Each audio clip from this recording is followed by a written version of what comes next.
Durante os anos em que servia ao ocultismo, uma pergunta me perseguia.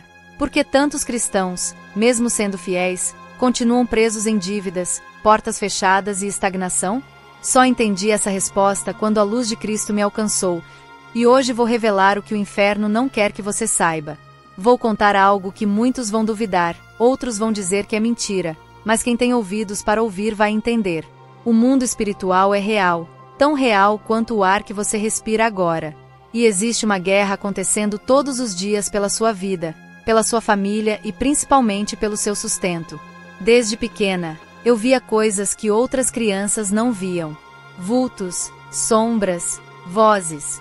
Minha avó dizia que eu tinha um dom especial. Ela me ensinou os primeiros passos naquilo que chamava de conhecimento antigo. Não sabia que estava entrando num caminho de destruição. Com 13 anos, comecei a participar de rituais pequenos. Com 15, já estava completamente imersa naquele mundo sombrio.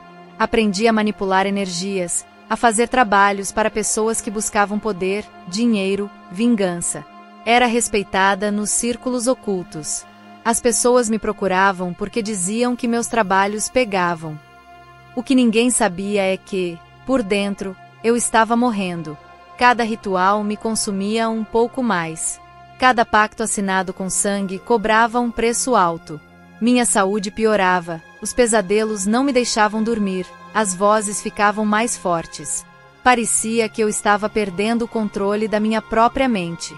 Mas foi nessa época que descobri algo que mudou tudo: a estratégia do inimigo para manter cristãos na pobreza.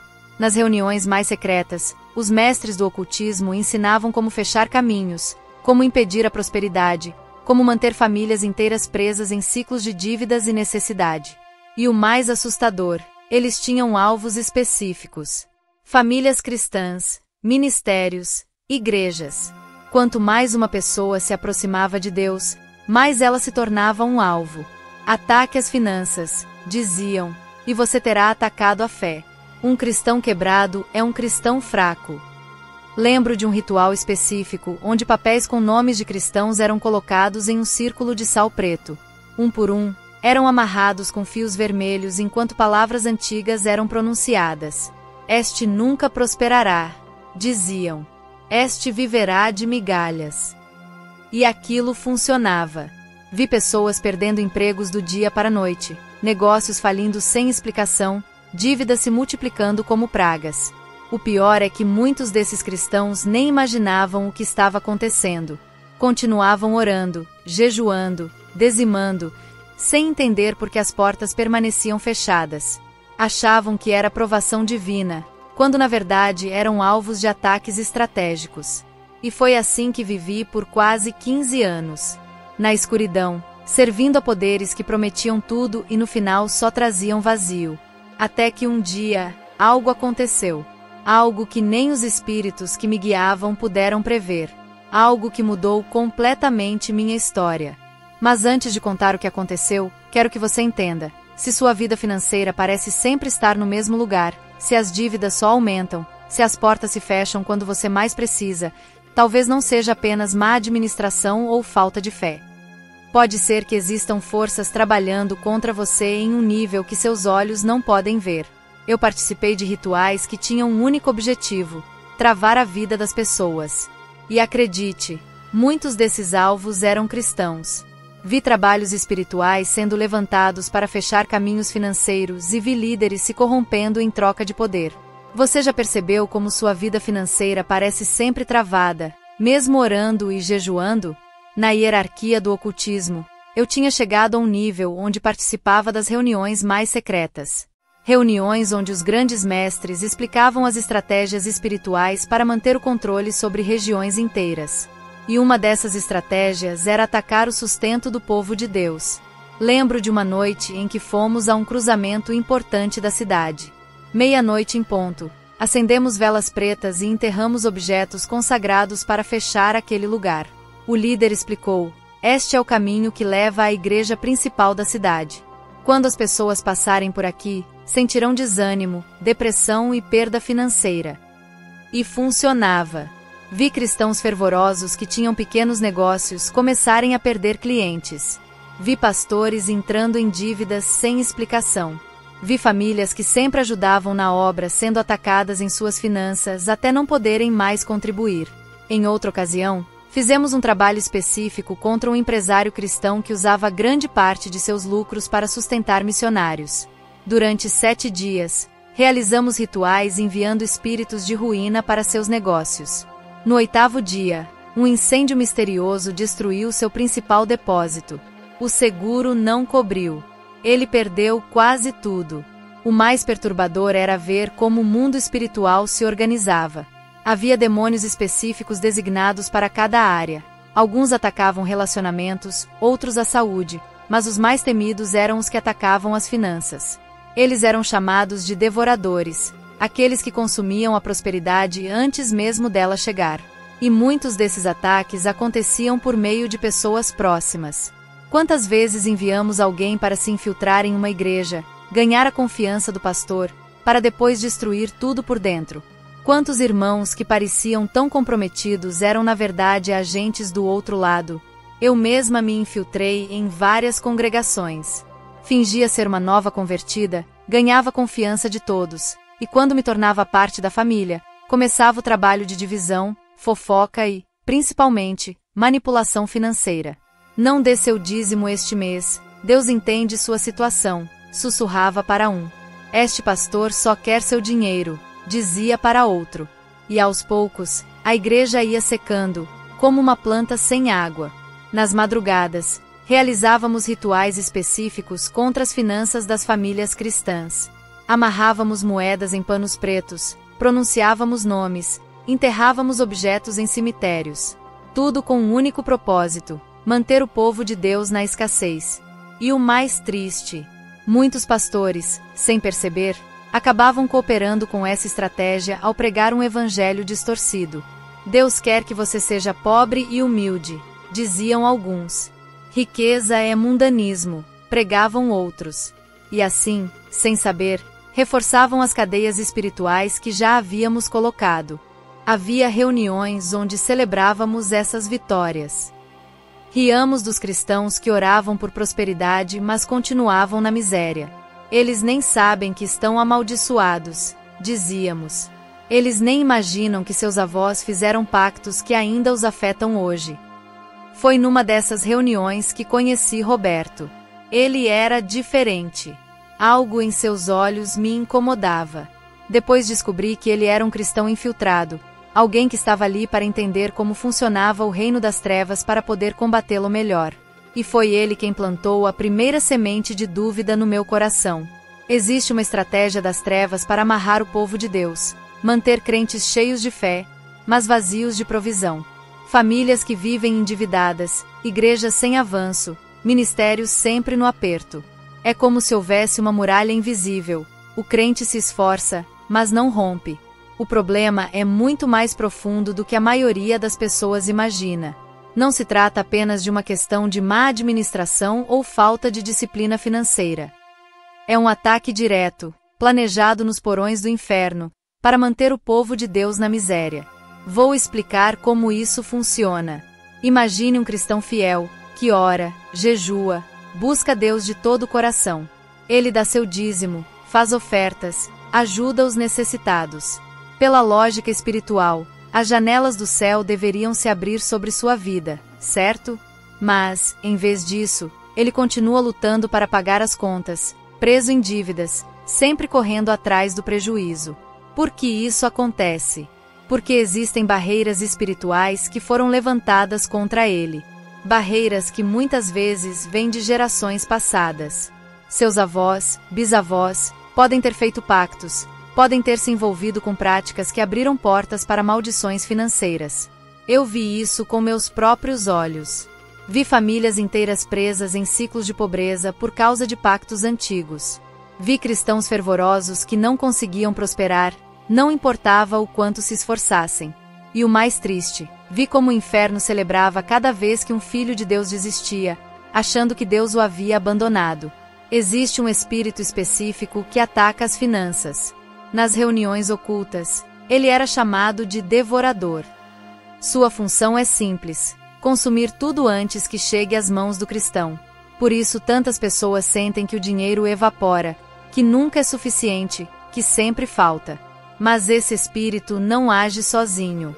Ele trabalha junto com o espírito de cegueira, que impede que o cristão enxergue a verdade. Por isso tantas pessoas aceitam viver na escassez, achando que isso é vontade de Deus ou provação.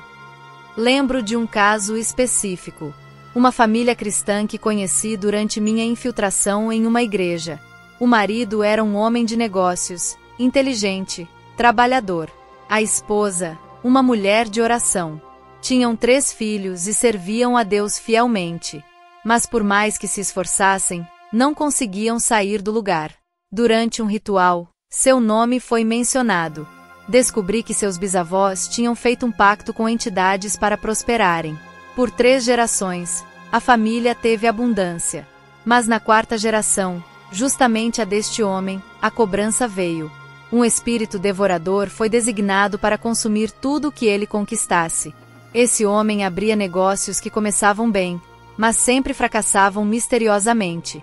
Recebia propostas promissoras que sempre davam errado na última hora.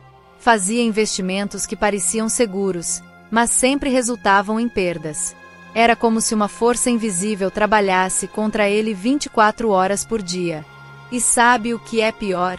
Na igreja, em vez de receber discernimento espiritual, ele ouvia: "Tenha mais fé, irmão. Deus está provando sua fidelidade. Quem sabe você precisa dar mais." E assim, em vez de encontrar libertação, ele afundava cada vez mais. É isso que o inferno quer: cristãos cansados, desanimados, duvidando do amor de Deus. Porque um cristão que questiona o cuidado do Pai é um cristão que se torna ineficaz no reino. Esse é o grande problema que poucos enxergam. Existe uma conspiração espiritual para manter o povo de Deus na escassez. E enquanto os cristãos não despertarem para essa realidade, continuarão vivendo muito abaixo daquilo que Deus planejou. O inimigo sabe que um cristão próspero é perigoso, porque ele não apenas sustenta a obra, mas demonstra ao mundo que servir a Deus traz bênçãos reais e tangíveis. Satanás levanta pactos de miséria, que muitas vezes vêm de gerações. Ele coloca demônios para atrasar negócios, roubar oportunidades, corroer relacionamentos que poderiam abrir portas. E mais, dentro das igrejas, o diabo infiltra líderes manipulados que dizem dê tudo e espere, mas eles mesmos se enriquecem às custas da ingenuidade do povo. Você já se perguntou por que algumas famílias parecem estar sempre presas no mesmo ciclo financeiro? Porque, não importa o quanto trabalhem ou orem, não conseguem avançar? Vou revelar algo que poucos conhecem: o mecanismo do engano. Quando eu servia ao ocultismo, aprendi que existem 3 níveis de aprisionamento financeiro que o inimigo usa contra os cristãos. O primeiro nível é o dos pactos ancestrais. São maldições que passam de geração em geração. Seu avô ou bisavô pode ter feito um acordo com forças espirituais em troca de algum benefício. Pode ter participado de sociedades secretas, rituais ou simplesmente feito um juramento. Esses pactos não se desfazem com a morte. Eles continuam afetando os descendentes até que alguém com conhecimento espiritual quebre essa cadeia. Lembro de uma família cristã que atendi quando eu ainda estava do outro lado. O pai veio desesperado porque, apesar de ser um homem de negócios talentoso, tudo que tocava fracassava. Durante um ritual, descobrimos que seu bisavô havia consagrado toda a riqueza da família a uma entidade em troca de poder político. 3 gerações depois, a família ainda pagava o preço. O segundo nível é o dos demônios financeiros. São espíritos designados especificamente para atacar sua prosperidade.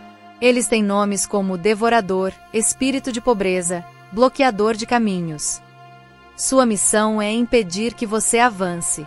Eles atuam causando perdas inexplicáveis, decisões ruins, oportunidades que escapam no último momento. Vi esses espíritos em ação muitas vezes. Um empresário cristão estava prestes a fechar um grande negócio que mudaria sua vida. Na véspera da assinatura do contrato, sem explicação, o parceiro desistiu. O que ele não sabia é que, naquela mesma noite, um ritual havia sido realizado especificamente para bloquear esse acordo. O terceiro nível, e talvez o mais perigoso, é o dos agentes infiltrados. São pessoas que parecem estar do seu lado, mas na verdade trabalham para sua ruína. Podem ser amigos próximos, sócios, e até mesmo, isso é o mais difícil de aceitar, líderes religiosos. Eu mesma fui um desses agentes por muito tempo. Me infiltrava em igrejas, ganhava a confiança das pessoas, e depois começava a plantar sementes de discórdia, dúvida e, principalmente, a distorcer os ensinamentos sobre finanças. Quantas vezes ouvi pastores ensinando que dinheiro é a raiz de todo o mal, uma distorção bíblica, pois o texto diz que o amor ao dinheiro é a raiz. Ou que bem-aventurados os pobres significa que Deus quer que você viva na escassez. Esses ensinamentos não vêm de Deus. São distorções plantadas estrategicamente para manter o povo na miséria. E o mais perverso, enquanto alguns líderes pregam pobreza, eles mesmos vivem no luxo. Vi pastores que tinham contas secretas, que usavam o dinheiro da igreja para interesses pessoais, que ensinavam sacrifício mas não praticavam. Existe uma tática específica chamada sangria financeira que o inimigo usa. Consiste em criar situações onde o cristão é constantemente drenado. Um carro que sempre quebra, uma casa que sempre precisa de reparos, doenças que surgem misteriosamente gerando contas médicas, problemas legais que exigem advogados caros. Conheci uma família que, em apenas um ano, teve 3 acidentes de carro, uma inundação em casa, uma ação trabalhista injusta e uma doença grave. Cada evento drenava suas economias. O que eles não sabiam é que eram alvo de um ataque coordenado. O objetivo final é claro: desgastar o cristão a ponto de ele questionar a bondade de Deus. Se Deus é bom, por que vivo na escassez? Se Ele é todo-poderoso, por que não muda minha situação? E assim, a fé vai sendo corroída, gota a gota. Esse é o mecanismo do engano. Um sistema complexo, planejado nos porões do inferno, para manter o povo de Deus preso. E a parte mais triste: muitos nem sabem que estão sendo atacados. Aceitam a situação como normal ou vontade de Deus. Muitos ensinam que viver na pobreza é sinal de santidade. Mas isso não é evangelho. Isso é prisão espiritual. Dizem: Jesus não tinha onde reclinar a cabeça. Mas esquecem que o céu tem ruas de ouro e que o Pai prometeu suprir todas as nossas necessidades segundo a sua riqueza em glória. Vamos falar sobre algo que me dói profundamente: a manipulação espiritual que acontece dentro das próprias igrejas em relação ao dinheiro. Durante anos, observei como o inimigo usa distorções da palavra para manter os cristãos presos financeiramente. Existe um ensino perverso que se espalhou como praga. A ideia de que ser pobre é mais espiritual, que sofrer necessidades é um sinal de santidade. Eu ouvia pastores dizerem: Jesus não tinha onde reclinar a cabeça, quem é você para querer uma casa confortável? Ou então: Paulo passou necessidades, você deve se contentar com pouco também. Isso é manipulação pura. É uma distorção deliberada da palavra. Jesus não tinha onde reclinar a cabeça durante seu ministério terreno porque estava em constante movimento, não porque a pobreza fosse seu ideal. O mesmo Jesus que disse isso é o mesmo que proveu uma pesca milagrosa tão abundante que quase afundou 2 barcos. Durante meu tempo no ocultismo, eu observava com fascínio como essas distorções eram aceitas tão facilmente pelos cristãos. Era como se tivessem sido programados para abraçar a escassez como virtude. Um dos casos mais chocantes que presenciei foi de um pastor que pregava constantemente sobre sacrifício financeiro. Dê tudo o que tem, ele dizia. Deus honrará sua fé. E os membros de sua igreja, muitos vivendo em condições precárias, entregavam seus últimos trocados, acreditando que estavam plantando sementes de prosperidade. O que eles não sabiam é que esse mesmo pastor tinha 3 casas de luxo em diferentes estados, carros importados e contas no exterior. Eu sabia disso porque ele também consultava médiuns e praticava rituais secretos para aumentar seu próprio poder e riqueza. Esta é uma das estratégias mais eficazes do inimigo: usar líderes corrompidos para pregar um evangelho distorcido. Dê para receber, mas o recebimento nunca chega. Sacrifique-se, mas apenas alguns se beneficiam do sacrifício. Outra distorção comum é a ideia de que desejar prosperidade é ganância ou mundanismo. Quantas vezes ouvi: não ame as coisas deste mundo como justificativa para aceitar a miséria. Mas isso é uma interpretação equivocada. O que a Bíblia condena não é a prosperidade, mas o amor ao dinheiro acima de Deus. Davi era próspero. Salomão era o homem mais rico de seu tempo. Abraão tinha tantos bens que teve que se separar de Ló porque a terra não suportava ambos. José governou o Egito e tinha abundância. E nenhum deles foi condenado por sua riqueza. A verdade é que Deus deseja que seus filhos prosperem. 3 João 1:2 diz claramente: Amado, desejo que você tenha boa saúde e que tudo lhe corra bem, assim como vai bem a sua alma. Deus quer que tudo nos corra bem, inclusive nossas finanças. Durante rituais de alto nível no ocultismo, aprendi que existia uma ordem específica para infiltrar mensagens distorcidas nas igrejas. A estratégia era simples: misturar verdade com mentira, falar de humildade, que é virtude, e conectá-la com pobreza, que é maldição. Falar de desapego, que é bíblico, e ligá-lo à escassez, que não é. E o mais triste: milhões de cristãos sinceros aceitam essas distorções. Vivem abaixo do que Deus planejou, achando que estão agradando ao Pai. Contentam-se com migalhas quando o banquete está servido. Lembro de uma família que conheci. O pai trabalhava em 3 empregos para sustentar os filhos. A mãe costurava até tarde da noite para complementar a renda. Ambos fiéis, dizimistas, pessoas de oração. Mas viviam na escassez constante. Quando questionavam o pastor sobre sua situação, a resposta era sempre a mesma: Deus está testando sua fidelidade. Job também sofreu. E eles aceitavam ano após ano, achando que seu sofrimento tinha propósito divino. O que eles não sabiam é que estavam sob uma maldição geracional que precisava ser quebrada. Não era teste de fé, era ataque espiritual. Não era vontade de Deus, era estratégia do inimigo. Você já ouviu essa pregação de que pobreza é vontade de Deus? O que você pensa sobre isso? Alguns acreditam que devemos aceitar qualquer situação como sendo da vontade divina. Outros entendem que Deus deseja nos abençoar em todas as áreas. Cada um tem sua visão baseada em sua experiência e conhecimento da palavra. Foi só quando conheci a Cristo de verdade que entendi: o inimigo não teme a nossa oração em si, ele teme quando entendemos a verdade da palavra. A cegueira espiritual é a arma mais poderosa do inferno. Quando essa venda caiu, eu rompi com pactos, quebrei maldições e vi as portas começarem a se abrir. Minha história mudou numa noite de tempestade. Eu estava preparando um ritual poderoso contra uma igreja local que estava crescendo muito. O plano era enviar espíritos de divisão e ruína financeira para destruir aquela obra. No meio do ritual, algo estranho aconteceu. As velas se apagaram sozinhas. Os objetos que eu havia posicionado cuidadosamente caíram no chão sem que ninguém os tocasse.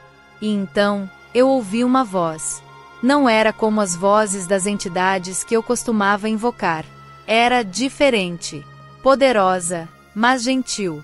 Até quando você vai me fugir? A voz perguntou. Fiquei paralisada. Tentei continuar o ritual, mas minhas mãos tremiam. Tentei invocar os espíritos familiares, mas eles não respondiam. Era como se uma força invisível tivesse entrado naquele lugar e expulsado tudo o que estava ali antes. Naquela noite, não dormi. Pela primeira vez em anos, senti medo real. Não o medo que eu causava nos outros, mas um medo diferente. Um medo misturado com paz. Era confuso. Algo estava mudando dentro de mim. Na manhã seguinte, saí para caminhar, tentando entender o que havia acontecido. Sem perceber, meus passos me levaram até a porta da igreja que eu deveria estar atacando. Era um domingo, e as pessoas estavam chegando para o culto. Fiquei observando de longe. Eles pareciam diferentes. Não eram como eu imaginava. Não pareciam fanáticos ou hipócritas. Pareciam pessoas comuns que carregavam uma paz que eu nunca tinha experimentado. Sem pensar muito, entrei. Sentei no último banco, perto da porta, pronta para sair correndo se necessário. O culto começou com músicas. Músicas que falavam de um amor que eu nunca tinha conhecido. E então o pastor começou a pregar. O tema: libertação dos laços do passado. Cada palavra que saía da sua boca parecia direcionada a mim. Como ele podia saber? Como ele podia descrever exatamente as prisões que me amarravam? No final do culto, ele fez um apelo. Se você está preso a pactos, a juramentos antigos, a práticas que só trouxeram escuridão para sua vida, Jesus quer te libertar hoje. Minhas pernas se moveram antes que minha mente pudesse processar. De repente, eu estava lá na frente, chorando como nunca tinha chorado antes. Não eram lágrimas de tristeza ou medo. Eram lágrimas de libertação. Naquele dia, contei tudo ao pastor. Esperava julgamento, condenação. Mas encontrei apenas amor. Ele orou por mim, quebrou pactos espirituais, expulsou demônios que me habitavam há anos. E pela primeira vez, senti um peso enorme sair dos meus ombros. Foi como se uma venda caísse dos meus olhos. Subitamente, eu podia ver a verdade. Todas as mentiras que eu acreditava, todas as distorções que eu propagava, tudo ficou claro como água. Nos meses seguintes, passei por um intenso processo de libertação e discipulado. Não foi fácil. O inimigo não deixa seus servos partirem sem lutar. Tive ataques, pesadelos, pensamentos de suicídio. Mas a cada dia, a luz de Cristo crescia em mim, expulsando as trevas que antes me dominavam. E sabe o que descobri nesse processo? Que muitas das barreiras financeiras na minha própria vida eram resultado dos pactos que eu mesma havia feito. Eu vivia em escassez constante, mesmo tendo poder no mundo espiritual. Comecei a estudar a Bíblia com avidez, especialmente as passagens sobre provisão divina. Descobri que Deus não apenas quer nos salvar espiritualmente, mas também deseja que prosperemos em todas as áreas. Que Ele é um Pai que se alegra em dar boas dádivas aos seus filhos. Quando comecei a aplicar esses princípios, rompendo com pactos antigos, quebrando maldições geracionais, declarando as promessas da palavra sobre minha vida, as coisas começaram a mudar. Portas que antes estavam fechadas começaram a se abrir. Oportunidades surgiam do nada. Recursos que eu nem imaginava possíveis começaram a fluir. Não foi da noite para o dia. Foi um processo. Um passo de cada vez. Mas cada avanço confirmava o que eu estava aprendendo. A verdade realmente liberta. E o mais incrível, comecei a usar o conhecimento que tinha do mundo espiritual, mas agora do lado certo da batalha. Comecei a ajudar outros cristãos a identificar e quebrar as barreiras que os impediam de prosperar. Você não nasceu para viver amarrado. Você não foi chamado para viver em escassez. A Bíblia diz em Josué 1:08, medita na palavra, e farás prosperar o teu caminho. Deus já liberou promessas sobre sua vida. Mas você precisa romper com as mentiras e se posicionar. Agora quero falar diretamente com você que está me ouvindo. Sim, você. Talvez sua vida esteja numa encruzilhada agora. Talvez você esteja cansado de lutar, de orar sem ver resultados, de dar sem receber de volta. Talvez você tenha começado a aceitar que essa é sua cruz, que Deus quer que você seja pobre. Quero que você ouça com atenção. Isso é mentira. Mentira do inferno para te manter preso. A Bíblia está repleta de promessas de prosperidade para os filhos de Deus. Deuteronômio 28:12 diz: O Senhor abrirá o céu, o depósito do seu tesouro, para enviar chuva à sua terra no devido tempo e para abençoar todo o trabalho das suas mãos. Este é o desejo de Deus para você, que todo o trabalho das suas mãos seja abençoado. Provérbios 10:22 declara: A bênção do Senhor traz riqueza, sem que se acrescente a ela dores. Perceba, riqueza sem dores. Não é riqueza conquistada com sacrifício da saúde ou da família. É prosperidade que vem como bênção, como presente do Pai. Mas por que tantos cristãos sinceros continuam na escassez, mesmo conhecendo essas promessas? Porque existem barreiras que precisam ser removidas. Barreiras que muitas vezes são invisíveis aos olhos naturais. A primeira barreira são os pactos ancestrais. Sua família pode estar sob maldições que vêm de gerações anteriores. Pactos com sociedades secretas, participação em rituais, juramentos feitos por seus antepassados, tudo isso cria uma barreira espiritual que impede a prosperidade. A solução? Quebrar esses pactos em nome de Jesus. Renunciar a toda herança espiritual negativa. Declarar que você está sob um novo pacto, o pacto do sangue de Cristo. A segunda barreira são os espíritos financeiros designados especificamente para atacar sua prosperidade. Eles têm nomes: devorador, miséria, ruína, bloqueio. Eles trabalham 24 horas por dia para garantir que você permaneça na escassez. A solução? Expulsá-los com autoridade. Jesus deu poder aos seus discípulos para pisar sobre serpentes e escorpiões, e sobre todo o poder do inimigo. Lucas 10:19. Use essa autoridade. A terceira barreira é a mais sutil: as mentiras que você acredita sobre dinheiro e prosperidade. Mentiras como dinheiro é sujo, ricos não entram no céu, é mais espiritual ser pobre. Essas crenças limitantes estão enraizadas na sua mente e precisam ser substituídas pela verdade da palavra. A solução? Renovar sua mente. Romanos 12:2. Estudar o que a Bíblia realmente diz sobre prosperidade. Meditar nas promessas de abundância.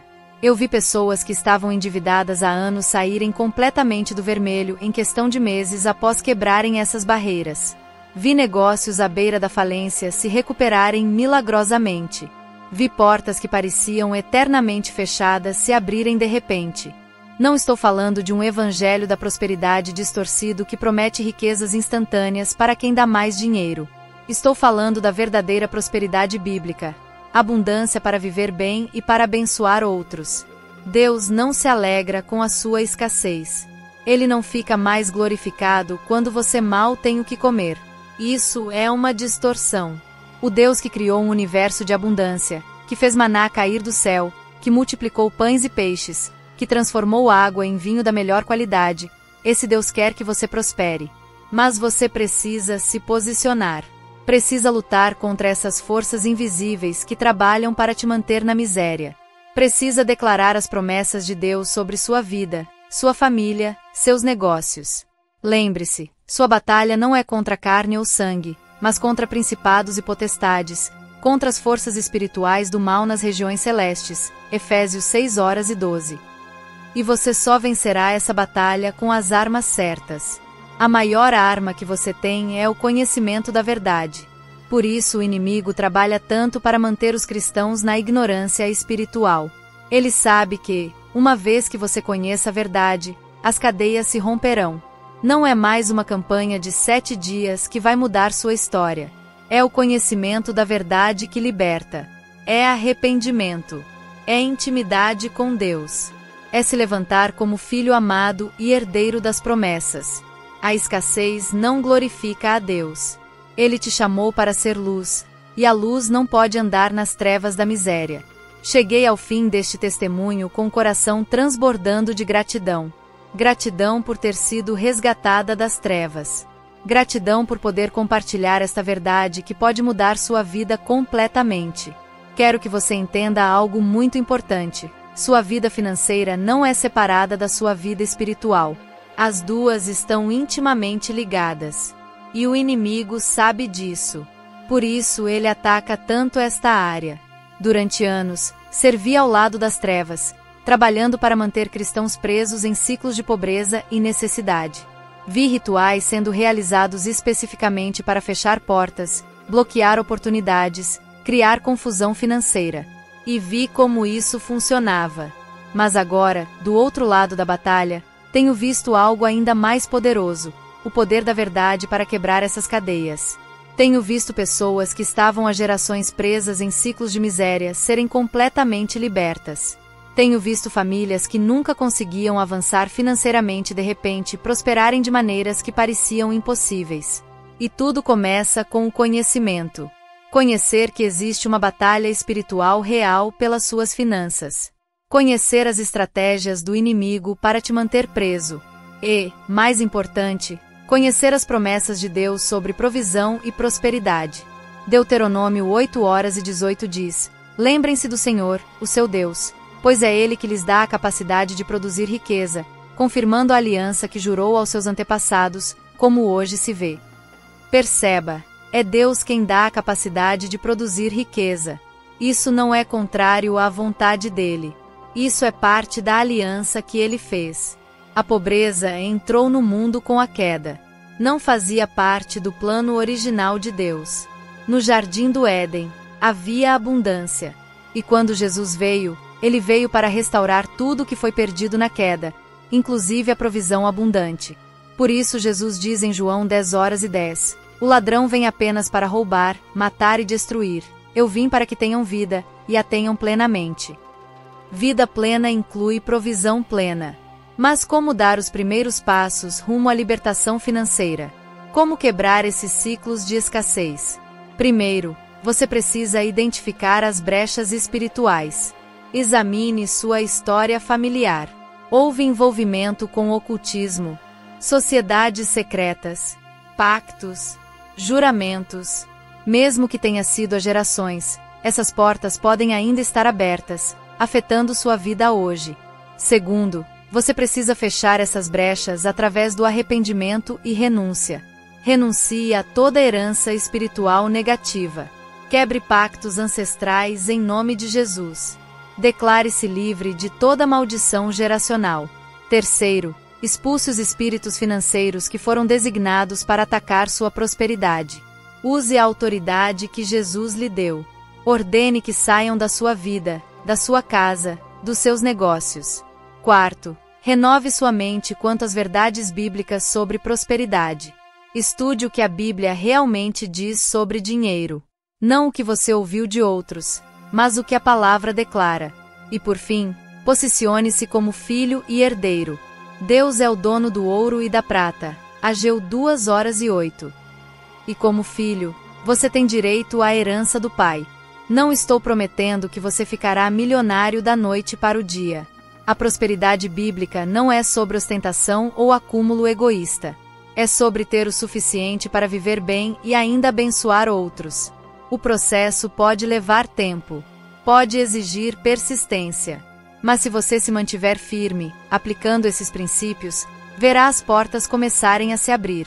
Verá oportunidades surgirem onde antes só havia bloqueios. Verá recursos fluírem onde antes só havia escassez. Minha própria vida é testemunho disso. Quando servia ao ocultismo, vivia em constante necessidade, sempre lutando para sobreviver, mesmo tendo poderes. Mas quando vim para a luz, quando comecei a aplicar os princípios bíblicos de prosperidade, tudo mudou. Hoje tenho mais do que preciso e posso ser canal de bênção para outros. Se essa palavra falou com você, escreva aqui nos comentários. Eu quero romper. Compartilhe esse vídeo com alguém que precisa dessa revelação. E se inscreva, porque aqui, a verdade não só é dita, ela liberta.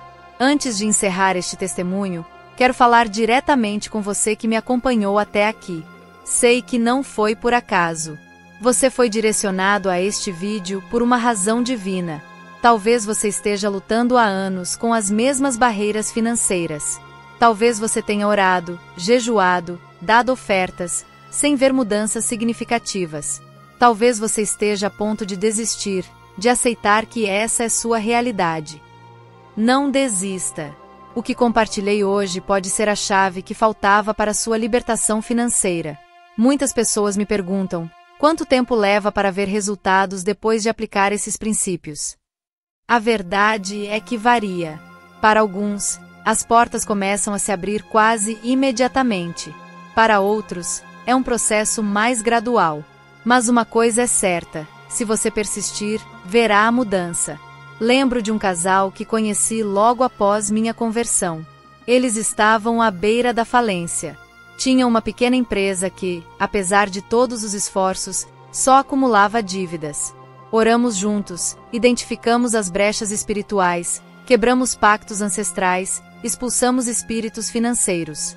Nas semanas seguintes, coisas estranhas começaram a acontecer. Clientes antigos que haviam desaparecido voltaram de repente. Uma oportunidade de negócio que parecia perdida ressurgiu. Um empréstimo que haviam solicitado há meses e sido negado foi aprovado sem explicação. Em 6 meses, eles não apenas pagaram todas as dívidas, mas expandiram o negócio. Hoje, 3 anos depois, têm uma empresa próspera e são grandes apoiadores de ministérios missionários. Este é apenas um exemplo entre muitos que tenho visto. A libertação financeira é possível. As portas podem se abrir. Os ciclos de escassez podem ser quebrados. Mas você precisa dar o primeiro passo. Precisa reconhecer que sua batalha não é apenas natural, mas espiritual.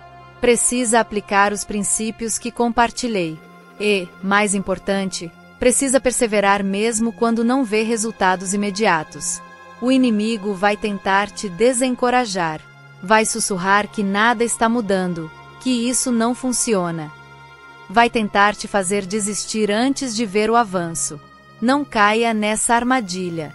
Josué e os israelitas tiveram que marchar ao redor de Jericó por 7 dias antes que os muros caíssem. Imagine se tivessem desistido no 6º dia. Teriam perdido o milagre que estava prestes a acontecer. Da mesma forma, não desista quando estiver próximo do seu avanço. Continue aplicando os princípios. Continue declarando as promessas. Continue se posicionando como filho e herdeiro. E se você quiser aprofundar ainda mais neste tema, temos uma playlist especial no canal chamada Batalha Espiritual pelas Finanças, que vai te ajudar a entender mais detalhadamente cada princípio que compartilhei hoje. O link está aparecendo agora no card. Assista esses vídeos, aplique os ensinamentos e prepare-se para ver transformação em sua vida financeira. Lembre-se, você não foi chamado para viver em escassez. Você foi chamado para ser cabeça e não cauda, para estar por cima e nunca por baixo. Deuteronômio 28:13. Esta é sua herança como filho de Deus. Se essa mensagem tocou seu coração, escreva nos comentários: eu quero romper. Esta declaração pode ser o primeiro passo da sua jornada de libertação financeira. E não se esqueça de deixar seu like e se inscrever no canal para receber mais testemunhos poderosos como este. Deus tem muito mais a te revelar, e estamos apenas começando. Que o Deus de toda provisão, que supre todas as nossas necessidades segundo as suas riquezas em glória, te abençoe abundantemente em todas as áreas da sua vida. A verdade te libertará.